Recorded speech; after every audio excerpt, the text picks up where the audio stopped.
यार दोस्तों, हम फिर से लेकर आ चुके हैं आप लोगों के लिए शाम की सभी ताज़ा और बड़ी खबरें। फटाफट अंदाज में एक एक कर बताएंगे आपको आज देश और दुनिया से क्या बड़ी खबरें निकल कर सामने आ रही हैं।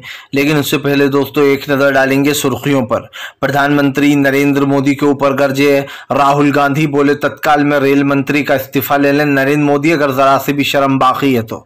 वहीं पर अगली बड़ी खबर में हम आपको बताएंगे असदुद्दीन ओवैसी का बीजेपी के ऊपर बड़ा हमला, बोले देश में इतने लोगों की जान चली गई लेकिन प्रधानमंत्री ने अब तक इस पर कुछ नहीं बोला है। बताएंगे क्यों भड़के हुए ओवैसी।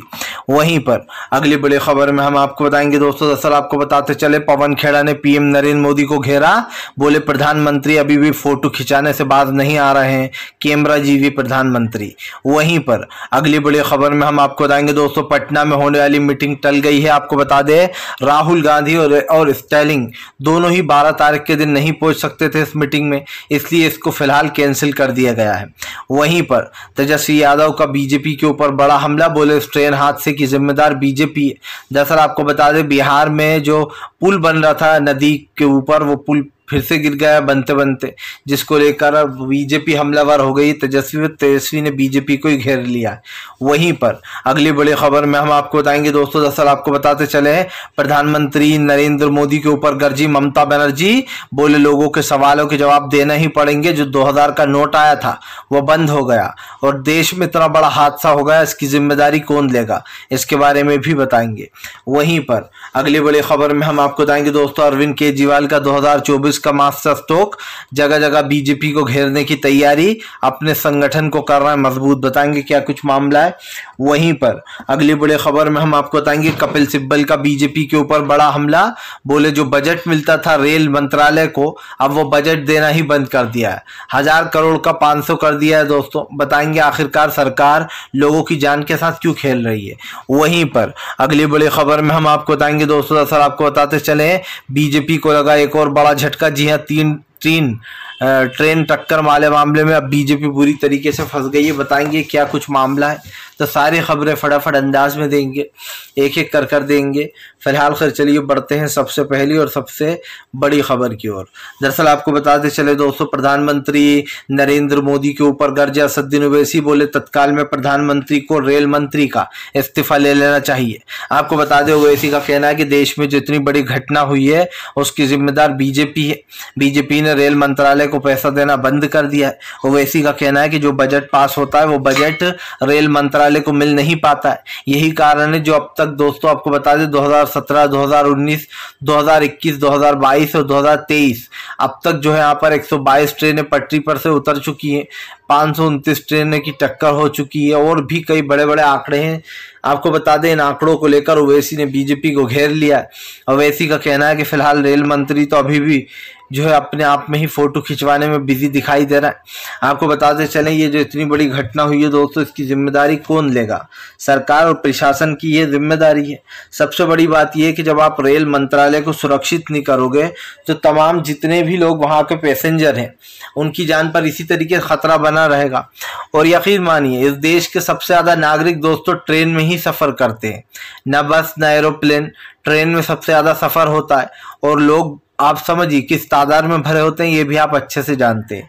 यही कारण है जो उड़ीसा ट्रेन का ये मामले में बहुत सारे लोग घायल हुए हैं और कम से कम लगभग अब ये मामला जो है 300 के पार पहुंचने वाला है।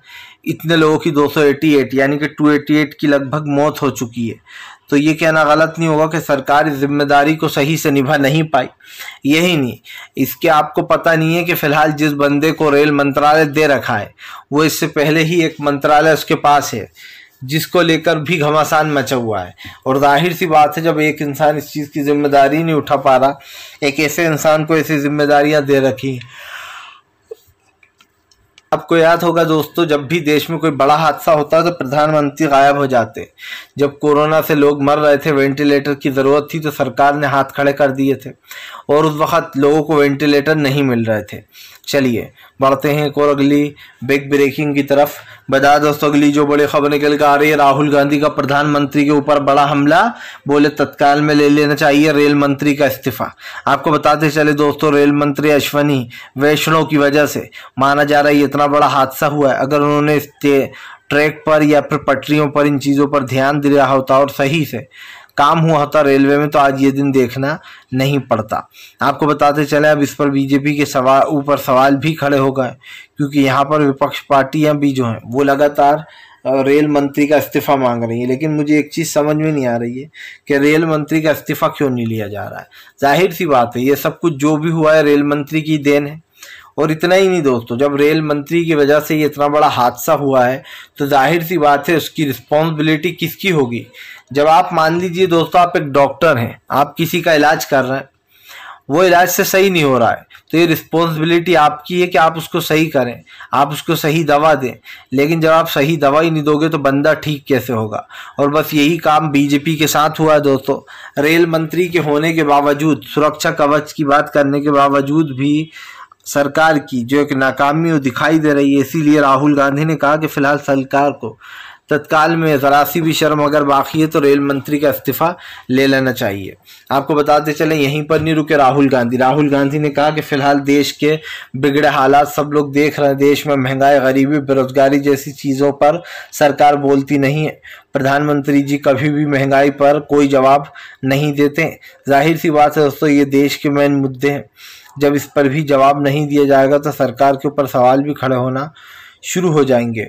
और प्रधानमंत्री अपनी गलतियों से दोस्तों सीखते नहीं है, वो हमेशा दूसरों पर इस चीज़ का ब्लेम लगाते हैं। तो ये कहना गलत नहीं होगा कि सरकार की जो एक नीति है या नाकामी कह सकते हैं इसे, वो जनता के सामने आ ही जाती है। और इसीलिए कहीं ना कहीं राहुल गांधी ने ये डिमांड रखी कि सरकार अपना इस्तीफा ले ले रेल मंत्री का। लेकिन मुझे नहीं लगता है कि रेल मंत्री का इस्तीफा होने वाला है, क्योंकि इस देश में किसान, गरीब, मजदूर हर कोई परेशान है। लेकिन सरकार के जो नुमाइंदे हैं, जो सरकार के अपने लोग हैं, उनको कोई भी खामियाजा भुगतना नहीं पड़ता इसमें। चलिए बढ़ते हैं एक और अगली बिग ब्रेकिंग की तरफ। बता दोस्तों अगली जो बड़ी खबर निकल कर आ रही है आपको बताते चले दोस्तों, ममता बनर्जी का मोदी सरकार के ऊपर बड़ा हमला। बोले जो 2000 के नोट आपने चलाए थे वो आपने फिर से बंद कर दिए, कहाँ गए वो 2000 के नोट, जनता सवाल पूछ रही है। आपको बता दें ममता बनर्जी का कहना है कि ये सरकार कभी भी कुछ भी करती है और कुछ भी फैसला ले लेती है और जनता को उसके बारे में भनक तक नहीं पड़ती है। ममता बनर्जी का कहना है कि मोदी सरकार ने जो 2000 के नोट चलाए थे वो आज नोट मार्केट से गायब हो चुके हैं, लेकिन इसकी जिम्मेदारी कौन लेगा। ममता बनर्जी ने कहा कि फिलहाल जो 2000 के नोट चले थे उनको जब बंद किया सरकार ने तो इसकी कोई जानकारी किसी के पास नहीं है। सबसे बड़ी बात ये दोस्तों कि 2000 के नोट मार्केट में है ही नहीं। 2000 के नोट ऐसे लोगों के पास रखे हुए हैं, आप समझिए, जो लोग कहीं ना कहीं काले धन को जमा करते हैं। और ये सब कुछ हुआ है प्रधानमंत्री की वजह से। जब 2000 के नोट की ज़रूरत नहीं थी उसके बावजूद भी उन नोटों को दोस्तों चलाया गया, तो आप अपने आप समझ सकते हैं कि जब इस तरीके के फैसले लिए जाएंगे तो सवाल तो कहीं ना कहीं उठेंगे। और उस सवाल में बीजेपी घिर चुकी है। भारतीय जनता पार्टी भले ही इस सवाल का जवाब न दे दोस्तों, लेकिन सच्चाई यही है कि बीजेपी को इन सवालों का जवाब देना चाहिए और ख़ास करके इन मुद्दों पर बात भी करना चाहिए। क्योंकि आपको बताते चलें नोटबंदी, महंगाई, गरीबी, ये सब कुछ डिमोनेटाइजेशन की वजह से ही हुआ है। पहले तो आपने 1500 के नोट बंद कर दिए थे ये कहकर कि भैया काला धन फैल रहा है, लेकिन उसके बाद आपका मास्टर स्ट्रोक देखो कि आप 2000 का नोट लिया, यानी कि उससे भी दोगुना बढ़ा। अब ऐसे में 2000 के नोट से कितनी जल्दी काला धन इकट्ठा होता है दोस्तों, ये आप अच्छे से जान सकते हो। लेकिन सरकार फिर भी उसके बाद भी इन चीज़ों पर बात नहीं करती। और मैंने पहले भी कहा है कि सरकार की जो नीतियाँ हैं दोस्तों उसकी जिम्मेदारी कौन लेगा। सरकार भले ही इन फैसलों से बढ़ती रहे, लेकिन एक चीज़ साफ है कि सरकार की जो एक नाकामी है वो दिखी जाती है कुछ करके। फिलहाल चलिए बढ़ते हैं एक और अगली बिग ब्रेकिंग की तरफ। बता दोस्तों अगली जो बड़ी खबर निकल कर आ रही है आपको बताते चले दोस्तों, फिलहाल जो पटना में होने वाली थी विपक्षी एकता की मीटिंग उसको टाल दिया गया है। आपको बताते चले नीतीश कुमार ने बताते हुए कहा कि दरअसल कई लोग थे जो 12 तारीख के दिन फ्री नहीं थे और इसमें शामिल नहीं हो पा रहे थे, इसलिए हमने इस मीटिंग को टाल दिया है। अब अगली तारीख जल्दी ही बताई जाएगी। आपको बता दें दोस्तों दरअसल इस बार 2024 की विपक्षी एकता को लेकर नीतीश कुमार एक्टिव है। वो लोकसभा चुनाव से पहले तमाम विपक्ष को एकजुट कर देना चाहते हैं। यही कारण है जो पटना में एक बड़ी मीटिंग होने वाली थी, इस मीटिंग की काफ़ी दिनों से जो यहाँ पर चर्चा भी हो रही थी। ऐसे में अब आपको बताते चले, नीतीश कुमार ने इस मीटिंग को कैंसिल कर दिया। बताया जा रहा है राहुल गांधी यूएस गए हुए हैं और स्टालिन जो है दोस्तों वो भी 12 तारीख के दिन फ्री नहीं थे। ऐसे में राहुल गांधी और स्टालिन का रास्ता देखकर ये लगाया गया पता कि फिलहाल ये लोग कहीं ना कहीं अभी 12 दिन या 10 दिन बाद आपको कॉल करेंगे और ऐसे में पूछेंगे हो कि दिक्कत क्या है। तो ये तो आप भी जानते हैं कि सरकार की जो नीतियां हैं वो कितनी ख़तरनाक हो रही हैं, क्योंकि इन मामलों पर दोस्तों कहीं ना कहीं सरकार घिरी हुई है और ये मामला सबसे बड़ा भी है। इसीलिए इस मामले पर पूछा जा रहा है। तो नीतीश कुमार ने बताया कि विपक्षी एकता तो होकर रहेगी, लेकिन उसका सही टाइम ये है दोस्तों कि अभी विपक्ष के पास कुछ लोग, क्योंकि जाहिर सी बात है भारत में नहीं है, जैसे कि राहुल गांधी नहीं है, और इसीलिए इस मीटिंग को जो है टाल दिया गया है। लेकिन जल्द ही ये मीटिंग तो होगी पटना में, क्योंकि 2024 की रणनीति यहीं से बनेगी।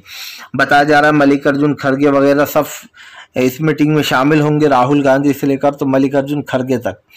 और अब देखना ये होगा कि फिलहाल इसका नतीजा क्या होने वाला है दोस्तों, क्योंकि ये जो मैटर है ये बहुत बड़ा मैटर है और इस मैटर को सुलझाने के लिए बीजेपी दोस्तों अपनी तिकड़म लड़ने का काम कर रही है, लेकिन वो तिकड़म लड़ा नहीं पा रही है।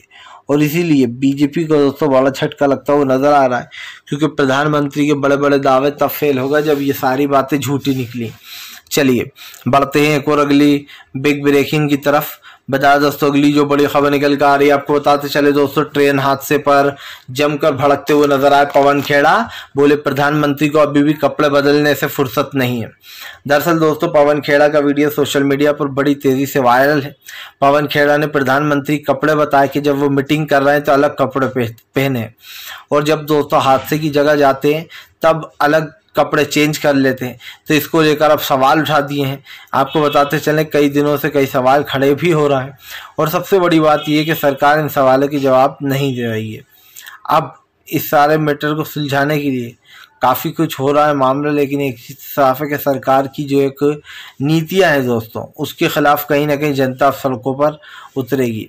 और सिर्फ यही बात नहीं है, बात यह है कि फिलहाल इसकी ये जो भी हुआ है दोस्तों इसको लेकर कहीं ना कहीं सवाल तो पहले भी उठे थे, और इसीलिए इस मुद्दे को जो है बढ़ाया जा रहा है। फिलहाल चलिए बढ़ते हैं एक और अगली बिग ब्रेकिंग की तरफ।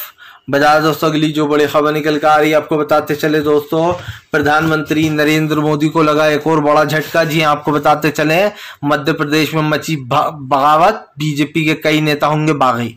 दरअसल आपको बताते चले मामा शिवराज और कहीं ना कहीं दोस्तों उनके समर्थकों के बीच में अब बड़ा झड़प चल रही है। बताया जा रहा है शिवराज सिंह चौहान जो यहाँ पर कुछ नया करने वाले हैं, और ऐसे में दोस्तों उनका ये माचिया बदलना ये साफ करता है कि फिलहाल बीजेपी जो है उसको एक बड़ा खामियाजा यहाँ पर भुगतना पड़ेगा इस चीज़ का, क्योंकि जैसे कि मैंने कहा कि अब इस ट्रेन हादसे के ऊपर कई सवाल खड़े हो रहा है, और इसलिए हो रहा है दोस्तों क्योंकि मध्य प्रदेश में भी सेंध मच गई है। तो दो तरफा बीजेपी घिर गई है, एक तरफ ट्रेन हादसा है, दूसरी तरफ मध्य प्रदेश का एक हिस्सा है। आपको बता दें इस बार बताया जा रहा है कमलनाथ फुल प्रूफ प्लान के साथ आगे बढ़ रहा है। और यही नहीं, राहुल गांधी की उस टिप्पणी ने बीजेपी की मुश्किल बढ़ा रखी है, जिसमें राहुल गांधी ने साफ साफ ये टिप्पणी की है कि ये जो आने वाले 4 से 5 विधानसभा चुनाव हैं इसमें बीजेपी बहुत बुरी तरीके से हार रही है। राहुल गांधी ने यही नहीं कहा, राहुल गांधी ने यह भी कहा था कि फिलहाल सरकार इस मुद्दे पर बात करे या ना करे, लेकिन सच्चाई यही है कि फिलहाल अब बीजेपी की दोस्तों जो एक नियत है या फिर बीजेपी का जो एक किस्सा है वो सामने आ रहा है, बार बार आ रहा है, और इसीलिए जो ये मैटर काफ़ी लंबा होता चला जा रहा है। अब मध्य प्रदेश में जब भूकंप मचा है, जब वहाँ के विधायक बीजेपी के खिलाफ हो गए, तो आप अच्छे समझ सकते हैं कि ये मामला कितना बढ़ गया है, क्योंकि शिवराज सिंह चौहान को कई लोग हैं जो कि अब की बार मुख्यमंत्री बनते हुए नहीं देखना चाहते, तो वहीं कुछ लोग ऐसे भी हैं जिन्हें पता है कि बीजेपी सत्ता में नहीं आएगी दोबारा। फिलहाल चलिए बढ़ते हैं एक और अगली बिग ब्रेकिंग की तरफ। बता दोस्तों अगली जो बड़ी खबर निकल कर आ रही है, आपको बताते चले दोस्तों, ट्रेन हादसे के ऊपर जमकर गरजते हुए नजर आए अखिलेश यादव। बोले सरकार की नाकामी दिखाई दे रही है, सरकार अपनी जिम्मेदारियों से भागती है। अखिलेश यादव ने बीजेपी के ऊपर हमला बोलते हुए कहा कि जितने भी गरीबों की जाने गई हैं उसकी सबकी जिम्मेदार बीजेपी है। अखिलेश यादव ने बताया कि कैसे जो है यहाँ पर बीजेपी जानबूझकर इस मैटर को भुलाने की कोशिश कर रही है। और दोस्तों ये हादसा इतना बड़ा है कि अभी कई लोग जो यहाँ पर वो जो ख़ास करके रोज़ाना आप भी जानते हैं इन चीज़ों से गुजरते हैं, चाहे वो जो जितनी भी ये चीज़ें हों, इन चीज़ों को लेकर कहीं ना कहीं सरकार घिरी हुई है। और इसलिए दोस्तों रेल मंत्री से लेकर तो तमाम लोग इस चीज़ में कहीं ना कहीं आड़े बैठे हुए हैं। अब देखना ये भी है कि फ़िलहाल इन मुद्दों का होने क्या वाला है। चलिए बढ़ते हैं एक और अगली बिग ब्रेकिंग की तरफ। बता दोस्तों अगली जो बड़ी खबर निकल कर आ रही है, आपको बताते चले दोस्तों, भारतीय जनता पार्टी को के ऊपर जमकर गरजते हुए नजर आए हैं दोस्तों। आपको बता दें प्रियंका चतुर्वेदी, दरअसल आपको बताते चले शिवसेना, पूरी शिवसेना बीजेपी के ऊपर हमलावर हो गई है। संजय रावत का कहना है कि राहुल गांधी अगर विदेश जाकर सच्चाई बोल देते हैं तो प्रधानमंत्री को बुरा लग जाता है, लेकिन सच्चाई तो यही है कि बीजेपी देश के लोकतंत्र पर चोट कर रही है। संजय रावत ने कहा कि राहुल गांधी ने जो भी बातें कही हैं विदेश में बिल्कुल सही हैं। राहुल की पहले सदस्यता छीनी गई, उनको बोलने तक का मौका नहीं दिया गया। संजय रावत ने कहा कि फिलहाल प्रधानमंत्री चाहते हैं कि ये देश तानाशाही से चले, लेकिन ऐसा हम होने नहीं देंगे। मैं आपको बताते चले दोस्तों, संजय सिंह को लेकर यहाँ पर सीधा इन चीज़ों पर हमला भी बोला गया। यही कारण है जो संजय रावत ने बीजेपी को घेर रखा है। संजय रावत ने बीजेपी को घेरते हुए कहा कि फिलहाल मुझे और तमाम उन लोगों को फंसाया गया जिन लोगों ने कुछ किया नहीं है। एक बात तय है दोस्तों कि सरकार की जो नीतियां हैं वो पूरी तरीके से फेल हो चुकी हैं, क्योंकि हमने तो पहले भी कहा और फिर कहेंगे दोस्तों, इन सवालों के कई जवाब होते हैं, कई मायने होते हैं, लेकिन सरकार इन सवालों से भाग रही है। और जब कोई सवालों से भागता है दोस्तों तो उसके ऊपर सवाल उठने शुरू हो ही जाते हैं। और प्रधानमंत्री नरेंद्र मोदी तो शायद सवालों से भागने के आदी हो चुके हैं। इन सवालों के जवाब देना दोस्तों उनको बिल्कुल अच्छा नहीं लगता। शिवसेना का सीधा सवाल है कि आपने राहुल गांधी के साथ जो किया क्या वो सही था? राहुल गांधी की सदस्यता छीन लेना दोस्तों और ये कह देना कि भैया आप जो है पार्लियामेंट से रद्द किया जाता है आपका नाम। जब राहुल गांधी बोलने की कोशिश करते हैं दोस्तों तो राहुल गांधी को रोक दिया जाता है। सवाल ये है कि राहुल गांधी अब अपना सच भी ना बोले। अब देश का लोकतंत्र इतना कमजोर कर दिया बीजेपी ने कि वो विपक्ष के नेताओं को बोलने तक की इजाजत नहीं देती है। और यकीन मानिए दोस्तों ये मैटर एक बहुत बड़ा मैटर है जो अब तक सरकार की तरफ से सुधरा नहीं है। चलिए बढ़ते हैं एक और अगली बिग ब्रेकिंग की तरफ। बता दो अगली जो बड़ी खबर निकल कर आ रही है, आपको बताते चले दोस्तों, अब तक जो है यहाँ पर कई लोगों की गई जान, लेकिन प्रधानमंत्री के मुंह से नहीं, आप समझिए दोस्तों, निकला जिसका इस्तीफा लेना चाहिए उसका जिक्र। आपको बताते चले दोस्तों रेल मंत्री के इस्तीफे की मांग हो रही है और रेल मंत्री को लेकर तमाम विपक्ष ने नरेंद्र मोदी को घेर रखा है, लेकिन प्रधानमंत्री ने अब तक रेल मंत्री अश्विनी वैष्णव के इस्तीफे के बारे में कोई घोषणा नहीं की है। तमाम लोग ये सवाल उठा रहे हैं कि ये कैसा रेल मंत्री है। सिग्नल तक का दोस्तों आप समझिए, सिग्नल की वजह से बीजेपी को प्रॉब्लम हुई। ऐसे में सरकार जो है वो दो पर रुक नहीं रही है। और आप यकीन मानिए दोस्तों ये वही मुद्दे हैं, देश के मुद्दे, जिन मुद्दों पर हमें बात करना चाहिए। मेन मुद्दे मंदिर मस्जिद हिंदू मुसलमान ये नहीं है, मेन मुद्दे यही हैं जो देश में ये सब कुछ हो रहा है, क्योंकि यहाँ पर जाहिर सी बात है ये सरकार को भारी पड़ने वाला है जो हुआ है। फिलहाल चलिए बढ़ते हैं एक और अगली बिग ब्रेकिंग की तरफ। बता दोस्तों अगली जो बड़ी खबर निकल कर आ रही है, आम आदमी पार्टी का बड़ा हमला। बोले बीजेपी सिर्फ खाना जानती है और ठगना जानती है, जनता के हित में कोई फैसला नहीं लेती बीजेपी। आपको बता दें आम आदमी पार्टी ने बीजेपी के ऊपर हमला बोल दिया।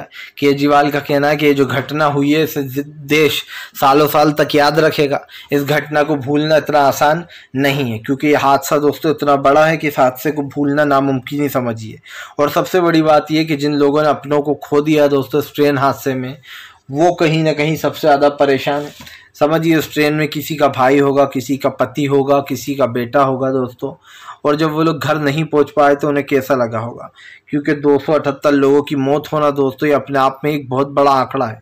यही नहीं, और 1000 से ज़्यादा लोग घायल बताए जा रहे हैं और इसमें लगातार ये संख्या बढ़ रही है, क्योंकि इस पर ममता बनर्जी ने बयान दिया है कि अभी तो पता लगाने में ही 10 दिन लग जाएंगे, किसका क्या जो है खून टेस्ट होगा, कौन है क्या है, किसी का चेहरा बिगड़ गया है, कोई किसी को पहचान नहीं पाएगा। तो इससे दोस्तों कम से कम 10 से 15 दिन लगेंगे। फिलहाल वीडियो अच्छा लगे तो कृपया इसको लाइक कीजिएगा, चैनल पर पहली बार आए सब्सक्राइब दोस्तों।